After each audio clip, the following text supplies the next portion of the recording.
तो ma'am good spirits की तो बात हो गई है।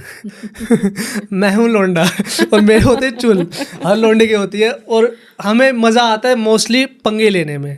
तो पंगे अगर मैंने जितना भी देखा है या सुना है कि ईविल स्पिरिट से लोग काफ़ी कोशिश करते हैं, तो आपने कभी अपनी लाइफ में ऐसा ट्राई करा ईविल स्पिरिट से इनकाउंटर करने का? लेकिन यहाँ पे मैं सब लोगों को एक डिस्क्लेमर देना चाहती हूँ, प्लीज़ अगर आपको कोई ऐसा फील आता है कि करना है या ऐसी कोई एनर्जी फील होती है, विदाउट प्रिकॉशन और विदाउट गाइडेंस इसको ना करें। ओके। ठीक है, क्योंकि आपको नहीं पता, हमारे अंदर एक एक्साइटमेंट है, एक चुल है जैसे हाँ, आपने चुल बोला, है। लेकिन वो सही डायरेक्शन पे भी होनी चाहिए, सही तरीके से होनी चाहिए। ऐसा ना हो हम पूरी जिंदगी उसको पे ऑफ करें, क्योंकि ये एनर्जीज मजाक नहीं समझती,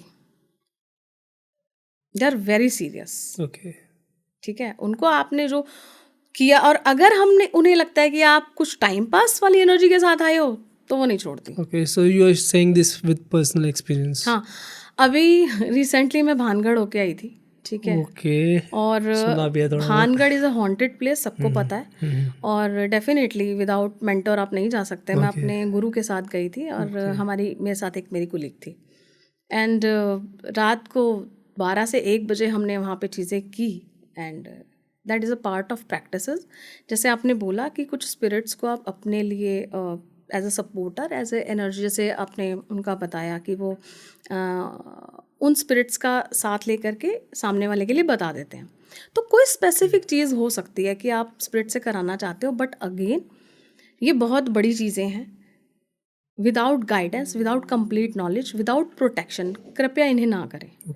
ठीक है, और नेक्स्ट डे हम दिन में भी गए भानगढ़, और वहाँ पर हम ऊपर काफ़ी सारी चीज़ें, अपनी नेगेटिविटी रिमूवल और सब चीज़ें हम परफॉर्म भी करके आए। एंड वहाँ पर रास्ते में काफ़ी वो जंगल वाला एरिया है ना, तो वहाँ पर हमने रात को 12-1 बजे कुछ स्पेल्स भी परफॉर्म किए for wealth, money and growth, protection, क्योंकि डेफिनेटली एज ए हीलर हमें भी बहुत सारी प्रोटेक्शन चाहिए, क्योंकि हम डेली, हमें नहीं पता हमारे पास किस तरीके की एनर्जीज आएंगी। कहीं ना कहीं हमें थोड़ा सा हाइट ऑफ एक्सटेंट जाना पड़ता है, तो हमने वो भी चीज़ें की।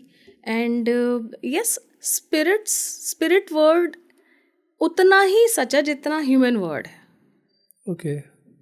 बट बशर्ते आपको नॉलेज होनी चाहिए कौन से स्पिरिट की क्या। जैसे आपने बताया बागेश्वर बाबा, या आपने पता नहीं किसका नाम लिया, कि जो जिनको हनुमान चालीसा आती है जिस स्पिरिट हाँ, को, है मैंने ना। एक स्पिरिट थी मैम जिसके बारे में सुना कि उनको हनुमान चालीसा एक नॉर्मल इंसान से ज़्यादा अच्छी आती है, क्योंकि हमारा जितना भी हमने सोचा या देखा है कि कभी अगर आपका स्पिरिट से एनकाउंटर हो जाए तो आप हनुमान चालीसा पढ़ लो, क्योंकि भूत पिशाच निकट लेकिन नहीं आपको आवे। एक बात बताऊं, हाँ जी। जब ऐसा टाइम आता है ना, हाँ जी, हाँ जी। तो आपके मुंह से हनुमान चालीसा आप पूरी ही नहीं कर पाओगे। ओके। आपके फोन्स बंद हो जाएंगे। सबसे पहले इलेक्ट्रॉनिक जो आपके इंस्ट्रूमेंट होते हैं वो काम करना बंद करते हैं सबसे पहले। ओके। ठीक है, और क्योंकि एनर्जी है, एनर्जी सबसे पहले, ये जो एनर्जी इंस्ट्रूमेंट होंगे सबसे पहले उसको स्टॉप करेगी। ओके मैम, एंड अगर स्पिरिट एनकाउंटर होता है तो अगर आपको पूरी हनुमान चालीसा नहीं आती तो आपका काम हो गया?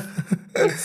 ऐसा होता है क्या? आप बहुत डर भी सकते हो, डिपेंड ऑन द स्पिरिट वो किस तरीके की है। ओके। लोग EMF मीटर भी यूज़ करते हैं स्पिरिट्स को की एनर्जी है या नहीं है वो चेक करने के लिए। ठीक है, एंड जिन लोगों ने अपने आप पे काम किया है वो विजिबली नेक्ड आइज से देख भी सकते हैं। अगर किसी का पीनियल ग्लैंड ओपन है, पीनियल ग्लैंड अगर किसी का ओपन है तो वो नेक्ड आइज से स्पिरिट्स देख सकता है। ऐसे लोग ना ड्राइविंग नहीं करते बिल्कुल भी, क्योंकि उन्हें एक्चुअल ह्यूमन में और स्पिरिट में पता ही नहीं लगता, वो 2-3 लोगों को उड़ा चुके होते हैं। ओके।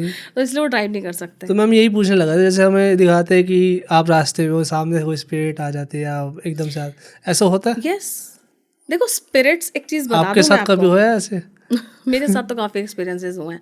देखो क्या होता है, स्पिरिट्स हर जगह हैं, सिर्फ इतना है कि आपको दिख नहीं रही। अभी हम इस रूम में हैं, यहाँ पे भी स्पिरिट्स हैं, हाँ, लेकिन जहाँ पे आपको थोड़ा ठीक सा एनर्जी लगेगी वहाँ पे वो स्पिरिट्स आपको कुछ कह नहीं रही हैं। कुछ स्पिरिट्स होती हैं वो आपकी हेल्प के लिए भी हैं। जैसे कई रीडिंग्स, अगर आप टैरो रीडिंग सुनते हो तो कई टैरो कलेक्टिव एनर्जीज के साथ वो करते हैं कि आपके घर में कौन से स्पिरिट है, क्या वो आपके लिए हेल्पफुल है, क्या वो आपको हेल्प कर रही है, क्या वो आपको कहीं परेशान तो नहीं। परेशानी वाली चीज़ तो फिर वो नेगेटिव साइड्स में आ जाती है, तो लोग उसका सॉल्यूशन वो खुद ही पता लग जाता है। बट जो स्पिरिट है वो आपसे कितनी कनेक्टेड है, क्या वो गार्जियन एंजल है आपके, या वो स्पिरिट ही है, क्योंकि स्पिरिट टीम हमें मिलती भी है, ये भी बता दो। बट मैम हम भांगड़ गए थे, वहाँ पे आपको स्पिरिट ने क्या कहा, मतलब बताओ तो सही थोड़ा। एक्चुअली हमने एक रिचुअल परफॉर्म करना था ठीक है। एंड डेफिनेटली रात को 1 बजे तो हम भानगढ़ के अंदर एंटर नहीं कर सकते, तो वहाँ पे जो गार्ड था वो टॉर्च मार रहा था दूर से। मुझे लगता है उसे भी काफी ज्यादा डर लग रहा होगा कि वहाँ कौन है। डेफिनेटली हम बाल खोल के गए थे क्या आप? हम तो गाड़ी से उतरे भी नहीं थे। ओके। और इतना अंधेरा था कि उस घना अंधेरा जिसको बोलते हैं, उस अंधेरे में आपको कुछ नहीं दिखेगा। एक तो होता है ना हम लाइट्स बंद कर दे तो अंधेरे में कुछ दिख रहा है, घना अंधेरा होता है कि अंधेरे में भी अंधेरा है, आपको कुछ नहीं दिखेगा। ऐसा। Okay okay. ठीक है, तो उस टाइम पे वहाँ पे बाहर एक मजार है, उस मजार पे स्पिरिट है, मजार की स्पिरिट है। तो अब बहुत ज़्यादा मैं नहीं डिटेल में बता पाऊंगी, बट कुछ चीज़ें हमारे गुरुजी जो हमारे साथ थे उनके साथ हमने चीज़ें परफॉर्म की। तो आप मिले थे ना, मतलब स्पिरिट से मैं जानना चाहता हूँ। ठीक, मिल गए। थैंक यू सो मच भाई एंड तक देखने के लिए। अगर ऐसी और क्लिप्स चाहिए ना तो भाई सब्सक्राइब करो जाम विद जाम क्लिप्स को।